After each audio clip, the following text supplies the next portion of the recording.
Welcome to this very special edition of the KAJ Masterclass Live, a show which ensures that you profit from your time spent here with experts, either through their industry insights, information, or simply learning from them. And today we have with us Jessica Adanich. She is a founder and CEO of Design Pod Studio, a creative agency specializing in branding, design, and marketing strategies. And she's an award-winning designer, so we'll learn from her about how strategic designs build customer trust and drives real business growth. We'll learn key components of a powerful brand that stands out in a crowded market, even on a tight budget. Welcome to the show, Jessica. Thank you. I'm so excited to be here. Thank you for having me.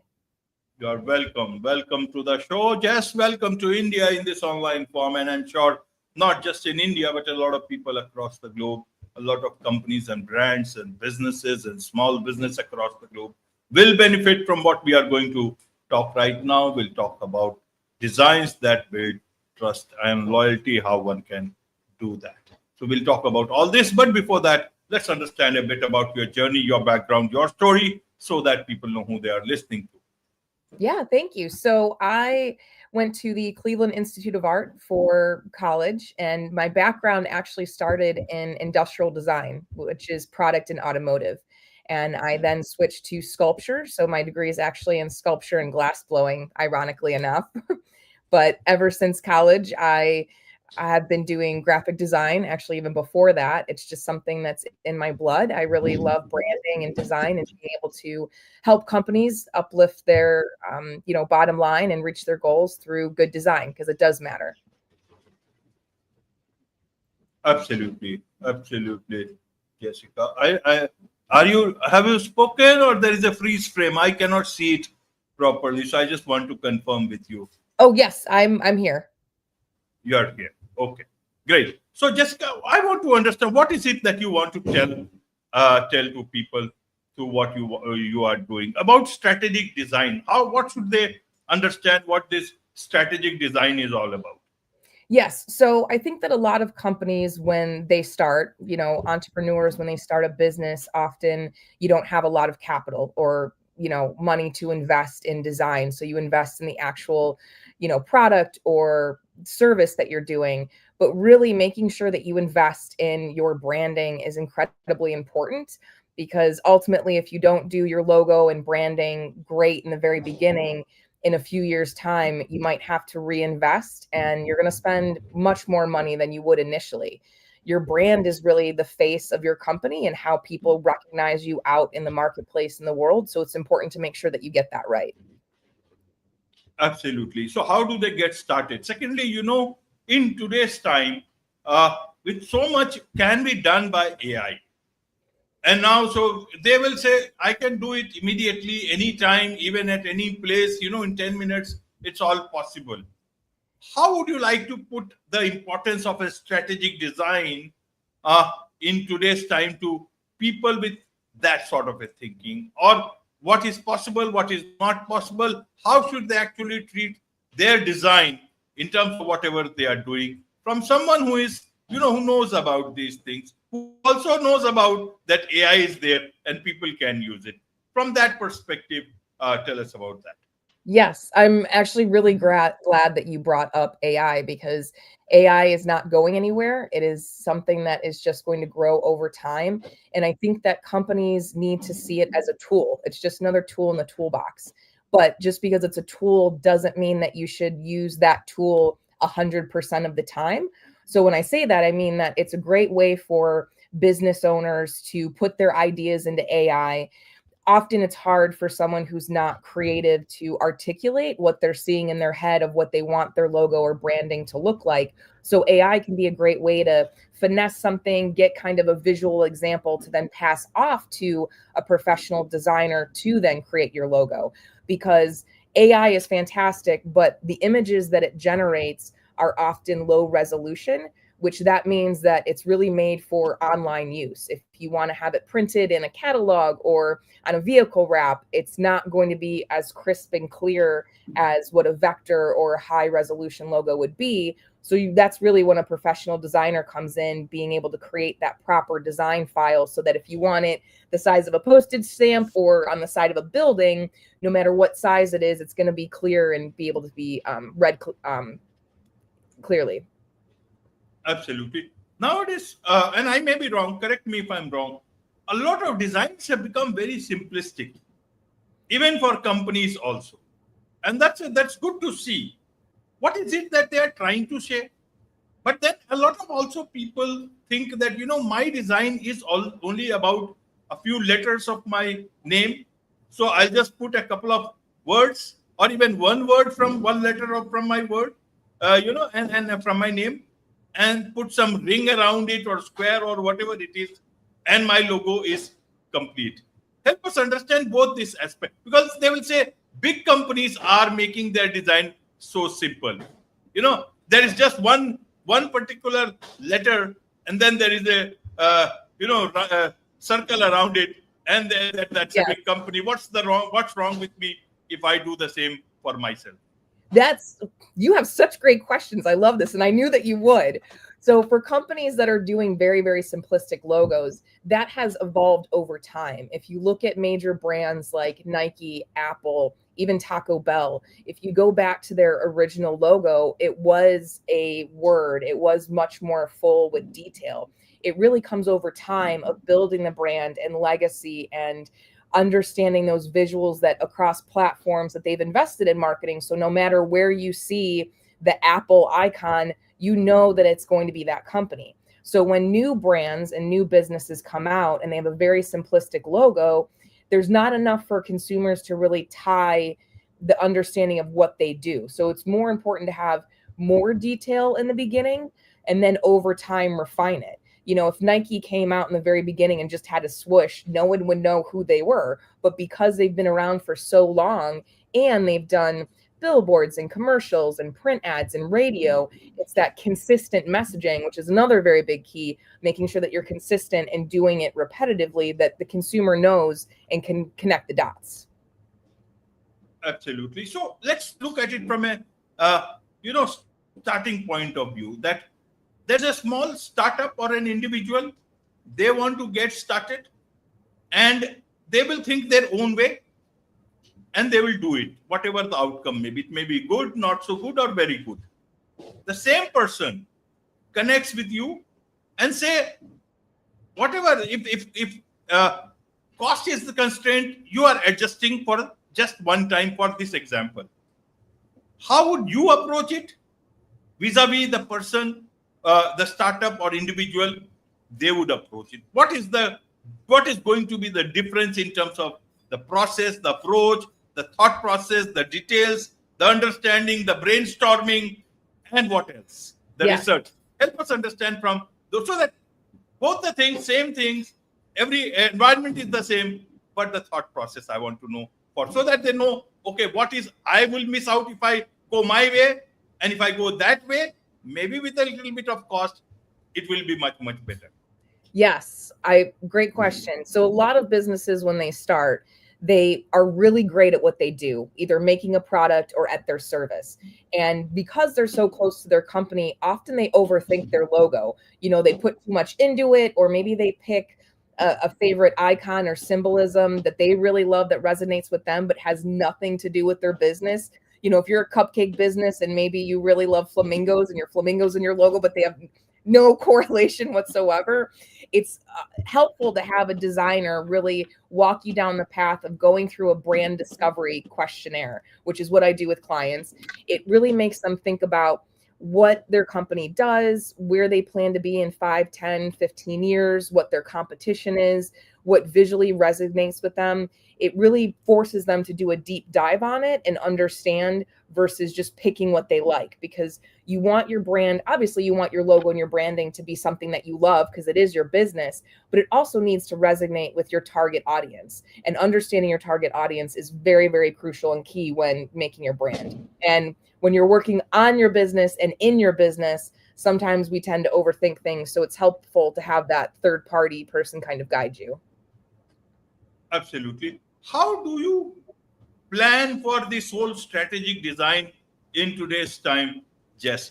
Does a design uh, represent the company, or the individual, the personality, they actually, represent the design?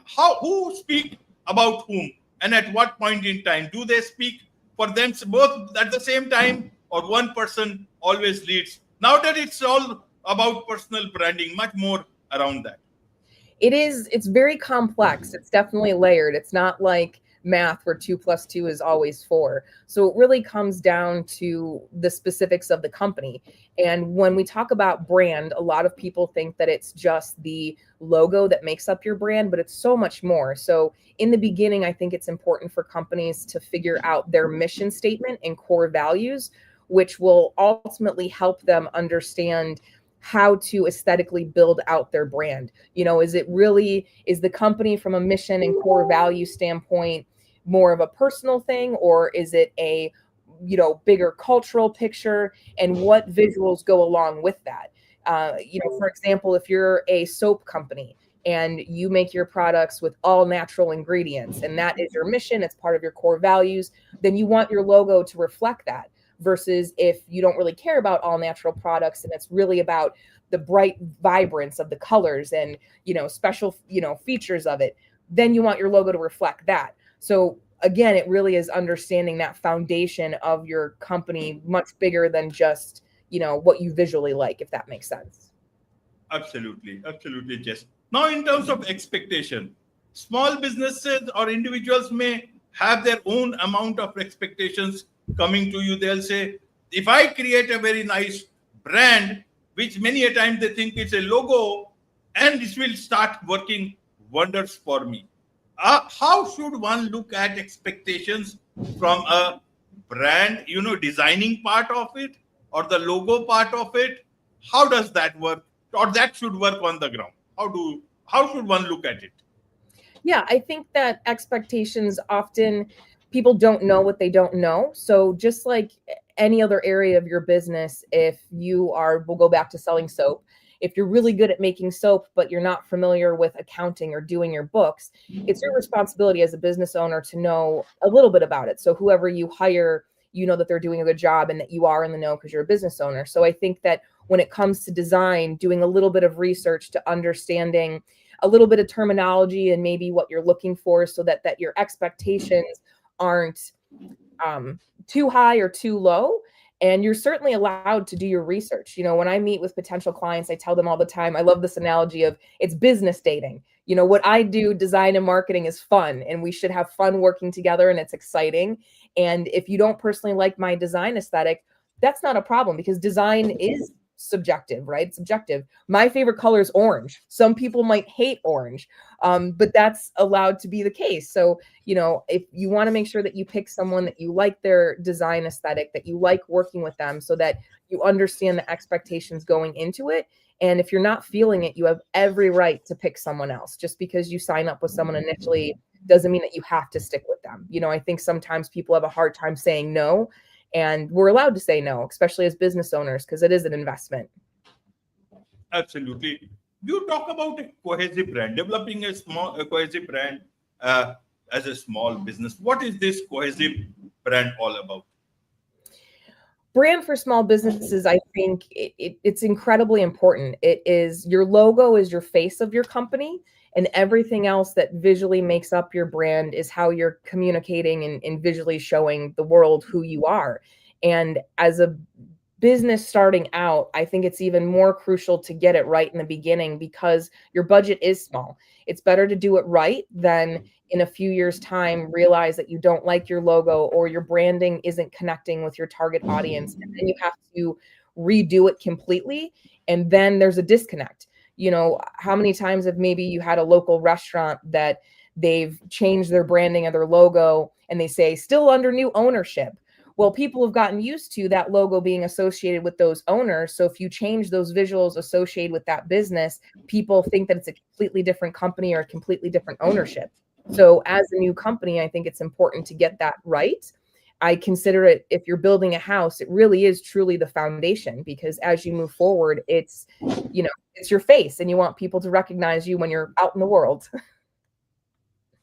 Absolutely, absolutely. Now you talk about, building customer loyalty.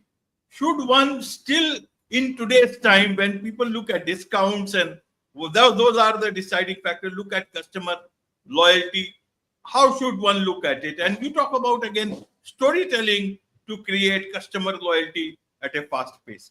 How does that work on the ground in today's time? Yes, there's a really fantastic book that I highly recommend called Purple Cow by Seth Godin. And I reference it a lot just because it's just so brilliant. And the idea is that Seth talks about is, let's say you live in the city and you're driving across country and you've never seen cows before. When you first see them, you're just wowed. But then over time, you see more and more cows and they're no longer exciting. Well, then you come across a field that has a purple cow, and that's truly magnificent. So his analogy is that as a business owner, we're a cow in a field with a bunch of other cows, and that's our competition. So when it comes to brand loyalty, customer loyalty, and storytelling, that's really where a company and a brand can make themselves that purple cow. What makes you you? I think that a lot of companies need to hone in on that mission statement, that core value, things that separate them from their competition that consumers can really tie to. We have an incredibly flooded market in many industries. So you can't, going back to the soap analogy, because it's perfect, everybody uses soap or should use soap. But just because everyone uses soap doesn't mean that they're going to use your soap. So what makes your soap or your product or service different? And that's where, making sure you have great customer service, responding to emails, making those, returning those phone calls, having a good functioning website, and storytelling, sharing with people who you are and who is behind the brand. I think now more than ever, especially with the internet, social media, people really want to know the persona behind the company because it gives them someone to connect to. Absolutely. Nowadays it's the age of freelancers, creators, and they also look at themselves as a business, but don't want to tell to others that I am a business because they want to be known as what they are doing and build around.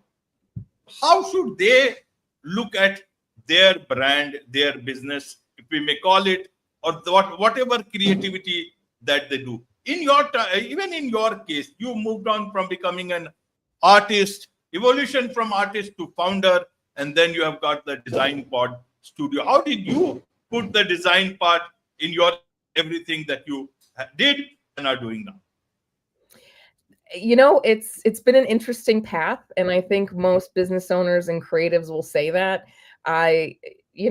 They say that you make plans and God laughs. If you asked me 10 years ago if I'd have my own company, I probably would have said no. But life throws us certain circumstances and situations. And for me personally, it was a feeling that I didn't want to get on my deathbed and think about all the things I could have, should have, would have. And I might as well try. And I think those of us that are entrepreneurs or business owners have that gene in us of let's jump out of the plane and see if the parachute opens. And it's also about living in uncomfortable. I can't even say that word, being uncomfortable, right? There's a lot of unknowns as a business owner. So if you have a full-time job and you're freelancing and want to take that leap into being a business owner, there are a lot of unknowns, but there's also a lot of unknowns nowadays working for a company full-time. It really comes down to the individual and what their dreams are. And I personally feel like if you want it and you work hard, you're dedicated to it, and you make the right connections and have a strong network, I think that really anything's achievable, as cheesy as that sounds. Right. So in terms of designs, in terms of the trends in design, in terms of branding and all, what is the trend on the ground at this present time, in these times of artificial intelligence? Do you think as a designer, as somebody who owns a company, are these the best of times in times of Sora, or are these not so good times in times of Sora? Help us understand from that point of view. Yes. I think it's all about perspective, because you could ask the same question when the internet first came out, when digital photography came out. I think about not too long ago, we had, flip phones, or we didn't even have cell phones. Now we literally have mini computers in our pockets that can take incredibly great photography. And, you could ask a photographer, well, what's the difference between a professional photographer and somebody who has a really, the latest, greatest iPhone that has great megapixels on it? It comes down to how I think we adapt to technology and utilize it.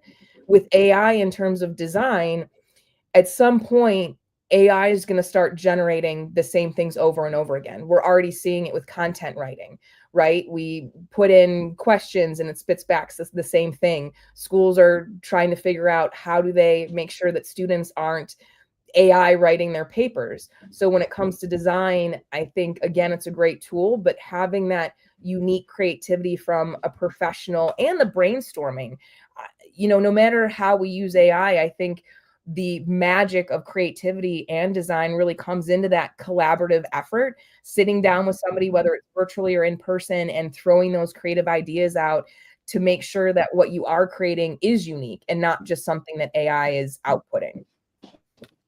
Absolutely. So in a nutshell, what would you want to tell people about, strategic design as you see it?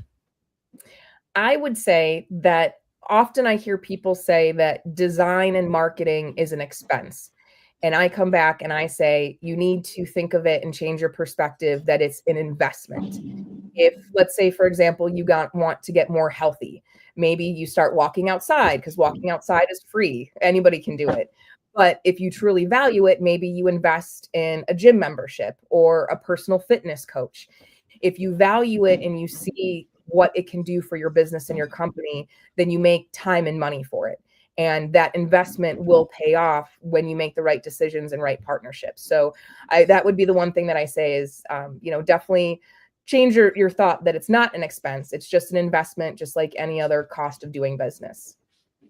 Absolutely. Absolutely. There's so much to learn about all this from you, Jess, and I'm sure a lot of people would want to connect with you, learn more about you, about your company. A lot of businesses would want to connect with you, and be your client. What is the best way for them to do so? Yes, I would love to connect with people. The best way is going to designpod.studio. And you can also find me on LinkedIn under Jessica Adanich as well. Wonderful. With this, it's a wrap on this very special edition of the KAJ Masterclass Live. Thank you so much indeed for joining us. Thank you.